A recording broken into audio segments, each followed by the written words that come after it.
दोस्तों, क्या आप मानते हैं कि जो जैसा कर्म करता है उसे वैसा ही फल प्राप्त होता है? आखिर में यह बात सही भी है या गलत है? चलिए इस वीडियो के जरिए जानते हैं। और हाँ, आप लोग वीडियो में हमारे साथ अंतिम तक बने रहे, क्योंकि आधा ज्ञान विष के समान होता है। तो चलिए बिना टाइम वेस्ट किए कहानी को शुरू करते हैं। एक गांव में राघव नाम का किसान रहता था। उसके परिवार में सिर्फ राघव और उसकी पत्नी रूपाली रहती थी। एक दिन वह किसान और उसकी पत्नी अनाज बेचने के लिए दूसरे नगर गए थे। जब वह अनाज बेचकर दूसरे नगर से अपने नगर आ रहे थे, दोनों अनजान शहर में एक सुनसान रास्ते से जा रहे थे। जब वह दूसरे राज्य की सीमा से निकले तो उन्हें रास्ते में कुछ डाकू मिल गए और उन डाकुओं ने उस किसान और उसकी पत्नी के पास जो कुछ भी था वह सब इस तरह किसान और उसकी पत्नी को डाकुओं ने भिखारी बना दिया। इसके बाद डाकुओं का गिरोह वहां से चला गया। डाकू तो चले गए, लेकिन किसान और उसकी पत्नी को लूटने के बाद वह दोनों चिंता में पड़ गए और सोचने लगे कि आगे क्या किया जाए। एक तो अनजान शहर, और अनजान शहर में दोनों का बुरा हाल था, क्योंकि अनजान शहर में पैसा ही सब कुछ होता है। किसान अपनी पत्नी को लेकर अनजान शहर की तरफ बढ़ने लगा। उसे यह चिंता खाई जा रही थी कि अब मैं क्या करूं, और करूं तो करूं कैसे। वह इसी चिंता में चला ही जा रहा था कि नगर के बाहर एक महात्मा की कुटिया दिखाई दी। वह किसान अपनी पत्नी को लेकर कुटिया की तरफ चल दिया।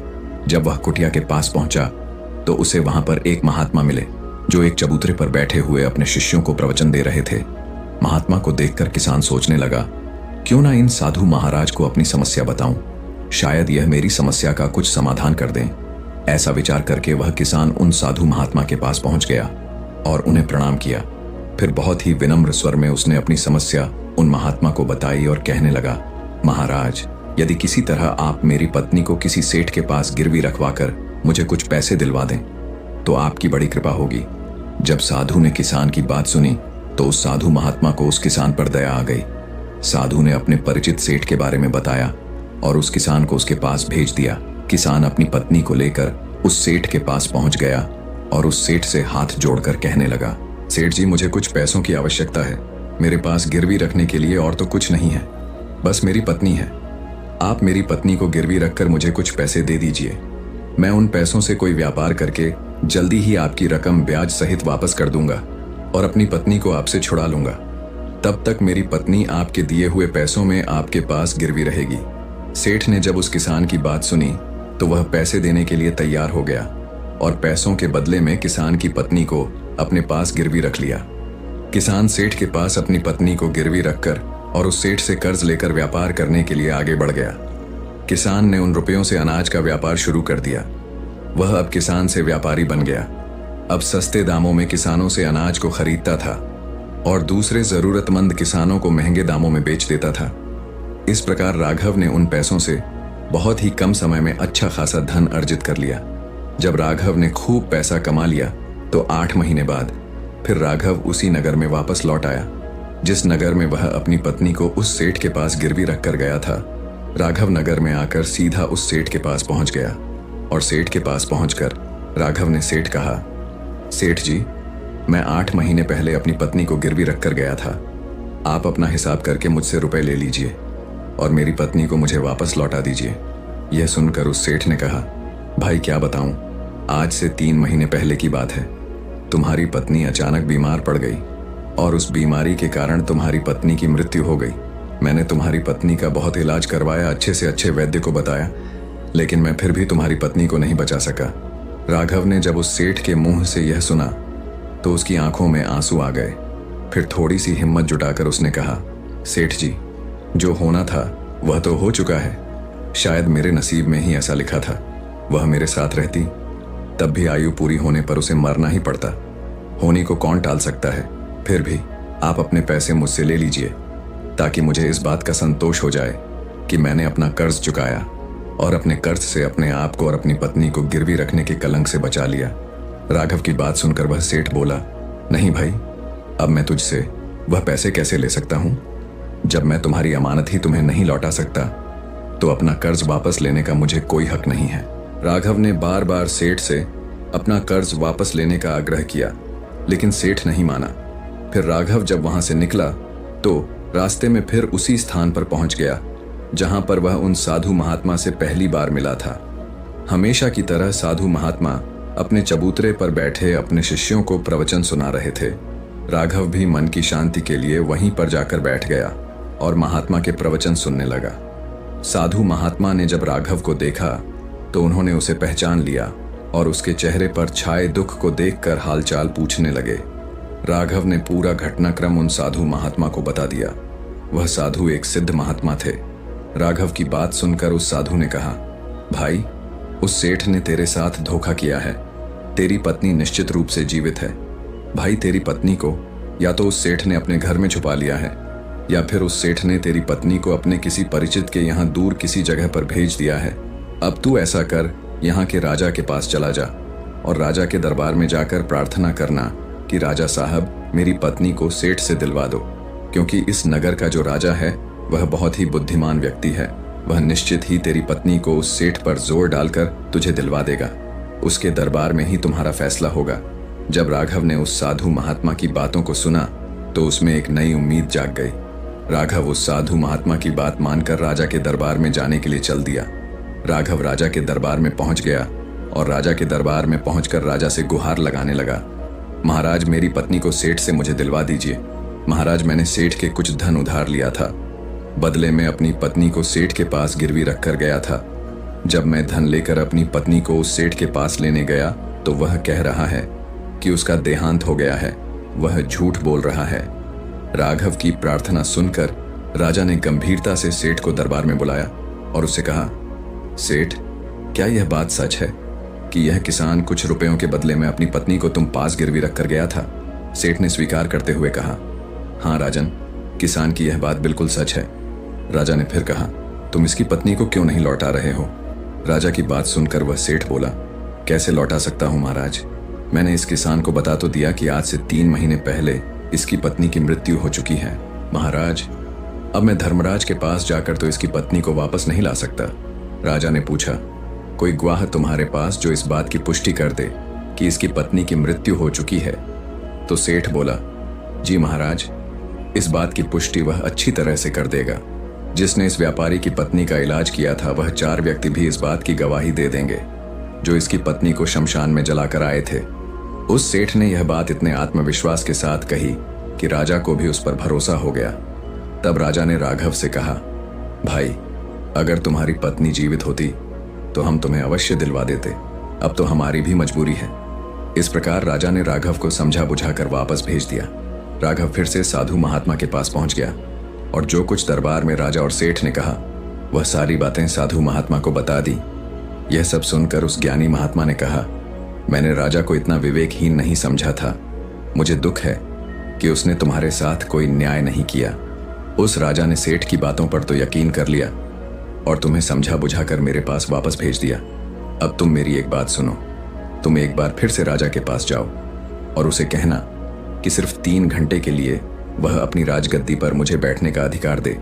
तब मैं राजा को बताऊंगा कि न्याय कैसे किया जाता है और न्याय किसे कहते हैं। राघव एक बार फिर से राजा के दरबार में पहुंचा और जैसा उस साधु महात्मा ने कहा था उसने राजा से कह दिया। राजा ने राघव की यह बात सुनी तो यह सुनकर राजा ने कहा, मुझे 3 घंटे के लिए राजगद्दी छोड़ने में कोई ऐतराज नहीं है। यदि ऐसा करने से तुम्हें न्याय मिल जाएगा तो मैं 3 घंटे के लिए उस साधु महात्मा के लिए अपनी राजगद्दी छोड़ दूंगा। तुम उन महात्मा को राज दरबार में ले आओ। राघव ने जब राजा के यह वचन सुने तो राघव साधु महात्मा के पास गया और उन साधु महात्मा को राज दरबार में ले आया। जब साधु महात्मा राज दरबार में पहुंच गए तो राजा ने अपनी राजगद्दी उन साधु महात्मा को सौंप दी। फिर राजगद्दी पर विराजमान होते ही साधु महात्मा के सामने उस सेठ को दरबार में प्रस्तुत किया और उससे कहा, सेठ जी, आपने कहा कि इस किसान की पत्नी आपके पास रहते हुए 3 महीने पहले ही स्वर्ग सिद्धर गई और आपका कहना है कि आपके पास इसकी पत्नी के मरने के गवाह भी मौजूद हैं। क्या मैं उन गवाहों से मिल सकता हूं? फिर राजा बने साधु महात्मा के आदेश पर सेठ के पेश किए गए। सबसे पहले साधु ने उस वैद्य को बुलाया जिसने राघव की पत्नी का इलाज किया था। साधु ने वैद्य से पूछा, क्यों भाई, आपने ही राघव की पत्नी का इलाज किया था? वैद्य बोला, जी हुजूर, मैंने ही राघव की पत्नी का इलाज किया था। वैद्य की बात सुनकर वह साधु बोला, अच्छा वैद्य जी, मुझे ये बताओ कि तुम राघव की पत्नी का इलाज करने के लिए सेठ के घर जाते थे या फिर राघव की पत्नी इलाज करवाने के लिए तुम्हारे पास आती थी? राजा बने साधु। महात्मा की बात सुनकर वह वैद्य राजा से बोला, महाराज सेठ जी, मेरे औषधालय पर स्वयं आकर दवा ले जाते थे। साधु बोला, यानी तुम विश्वास के साथ यह नहीं कह सकते कि वह दवा सेठ राघव की पत्नी के लिए ही ले जाता था या फिर किसी और के लिए? साधु की बात सुनकर वैद्य बोला, हाँ महाराज, यह बात मैं यकीन के साथ तो नहीं कह सकता कि सेठ किसके लिए दवाई ले जाते थे, लेकिन सेठ जी मुझसे दवाई जरूर ले जाया करते थे। वैद्य की बात सुनकर साधु बोला, इसका मतलब तो यही हुआ कि तुम मरीज को देखे ही दवाइयां देते हो। यह तो बहुत ही गंभीर है। तुम दवा के स्थान पर किसी को जहर भी तो दे सकते हो, और हो सकता है तुम्हारे द्वारा दिए हुए जहर से ही राघव की पत्नी की मृत्यु हुई हो। साधु की यह बातें सुनकर वैद्य का चेहरा डर के मारे पीला पड़ने लगा और वह भयभीत स्वर में बोला, नहीं हुजूर, ऐसा हरगिज नहीं हो सकता। मैं अपने किसी मरीज को दवा के बदले भला जहर क्यों दूंगा, और इस तरह से मेरी सारी मान प्रतिष्ठा भी धूल में मिल जाएगी। वैद्य की बात सुनकर साधु महात्मा बोले, अब तो तुम ऐसा ही कहोगे। मैं तुम्हें अपने कर्तव्य के प्रति लापरवाही करने और एक मरीज के जीवन से खिलवाड़ करने के अपराध में 100 कोड़े लगाने का आदेश देने जा रहा हूं। इसके साथ ही तुम्हारा मुंह काला करके सारे नगर में तुम्हें घुमाया भी जाएगा। अब तुम सोच लो, सच बोलोगे या फिर मैं सैनिकों को तुम्हें गिरफ्तार करने का आदेश दूं। यह सुनकर वैद्य का शरीर कांपने लगा और वह साधु के कदमों में जा गिरा। हुजूर, मुझे माफ कर दीजिए। मैं स्वीकार करता हूं कि मैंने सेठ के किसी मरीज का कोई भी इलाज नहीं किया।